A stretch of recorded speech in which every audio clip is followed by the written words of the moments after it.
Chapter 19, Market Day. You'll remember now from the last chapter that Mary Bridget came up with the idea of selling blackberry pies and chutneys and all sorts of things made from blackberries, and that Nano and Eily could make them. And the aim of this was to get extra money to pay the increased rent on their property and land. So let's see what happens now. Chapter 19, Market Day. Over the next few days, Eily and Nano worked long and hard in the little kitchen, washing and preparing the fruit. Miley Lynch from the small public bar near the school had let them help themselves to a pile of empty jars and bottles in his yard, and they'd washed them out, then boiled them in water till they were spotlessly clean. Every pot and pan in the place was in use as they boiled fruit and sugar. The smell of sweet syrup and apples filled the cottage. Naturally, young Jody was full of curiosity and screamed when he was pulled away from hot things for fear he'd burn himself. "Mary Bridget, the best thing you can do to help us is to take your little brother out of the way," suggested Eily, so the children were forced to watch the goings-on from the doorway. Nano spread a dusting of flour on the table and rolled out pale, oaten-coloured dough to make the pies. Then she quickly pared and sliced the apples and popped them in on top of the pastry. They filled each glass jar with sweet jam and crabapple and bramble jelly and bottled the preserves and richly coloured chutneys. A chutney is a type of a sauce that you can have. You can eat it often with meat. Nano cut circles out of leftover scraps of cloth from the work basket to tie on the lids, and Eily sat up till late in the night inscribing labels of white paper, that means drawing on or writing on, which they glued on, saying homemade blackberry jam. Michael sat in the corner watching them work.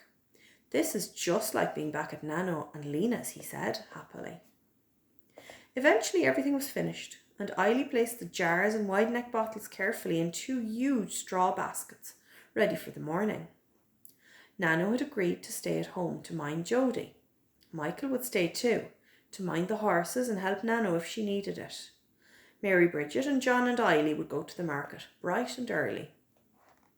The Phelan brothers had lent John their donkey and cart, and he had already loaded a creel of turf up onto the back. The baskets were put firmly in position, while Eily and Mary Bridget held about a dozen pies between them on the seat, along with a tray of Nano's oat and apple biscuits, trying to keep the whole lot from falling as they slowly jogged along. The Saturday morning market was held in the centre of Castletaggart, and by the time they arrived, many of the stall holders had already set up. John took down 2 long shug-on rope stools he had brought, and they balanced the baskets on one of them and the pies on the other. For their first hour, not a soul bought anything. All the passers-by were people just like themselves, anxious to sell something, hoping to make their rent money. Mary Bridget watched anxiously as a procession of country folk with geese and hens and ducks filed by. Men carried big rounds of hard yellow cheese, and there were stalls with long pats of golden butter, stamped with circles of curving flowers. Clothes and clocks and household hardware and white and blue crockery. No matter what a person wanted, they could buy it at the Saturday market. Then Eily decided that they should perhaps move to a better position. So Mary Bridget helped to drag their things across to the other side of the wide green. In what seemed like the blink of an eye, the pies and biscuits were all sold out. "Nana will be right pleased," laughed Eily, patting the pocket of her skirt and listening to the reassuring jingle of coins. But they still hadn't sold any jam. Mary Bridget watched the stall across from them, where mother and daughter were busy selling all sorts of bread and huge meat pies and puddings. Judging by their conversation, many of the customers were regulars.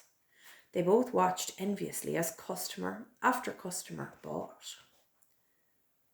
"Mammy, they'd buy our jam if they only knew how good it tasted," said Mary Bridget, trying to console her mother. "Maybe I could open a pot or 2. "Listen, pet," suggested Eily. "Run across to the stall over yonder and buy a cake of soda bread. Here's the money. And ask the lady if by any chance she could lend us a knife." The woman looked puzzled, but obliged them, and Mary Bridget ran back with a floury golden cake of soda bread. Straight away, Eily began to slice it and lay it on an empty biscuit tray. She plopped a lump of rich blackberry jam on each small piece of bread.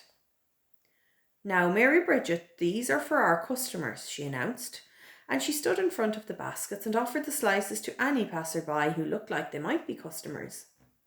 One jolly-looking woman bought 3 pots of jam while she stood munching on the bread. A gentleman stopped to buy some relish and several pots of Nano's thick chutney. Soon a sizable group of curious people had gathered to sample their produce and to buy. Eily pointed some of them in the direction of the woman who had made the bread, and the woman waved cheerily over to them. Finally, one basket was totally empty and the other held only 2 pots of jam and a jar of chutney. Mary Bridget noticed that many of the stall holders were packing up and putting their things away as the market came to an end. The girl from the stall across from them appeared at their stall.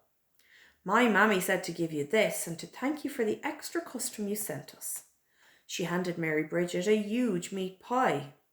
One piece of crust had broken slightly, but heated up it would make a grand meal. "Thank you," said Eily, "and please take a pot of jam from us." The young girl grinned. "Will you be back in 2 weeks?" she asked. "We usually come every second week." Mary Bridget watched anxiously as her mother thought about it.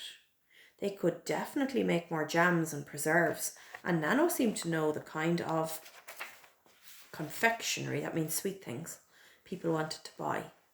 "Aye," Eily replied, "we'll be back." "Well, see you then," and the girl grinned at Mary Bridget before running back to join her mother. Mary Bridget helped to lift the empty baskets as they went to meet John. He was standing in the distance, the cart empty, all the turf sold. "A widow woman who lives on her own in the middle of the town took the lot," he explained, "and she wants me to deliver to her every few weeks." "Oh, that's grand, John," said Eily. "We've all done really well by the looks of it." "Daddy, there's a meat pie for the tea too," Mary Bridget told him. "I'm proud of you both," he said as they climbed up on the cart. "We know," beamed Mary Bridget. "Come on, let's get away home quick and tell the others the good news." Thanks for listening, guys.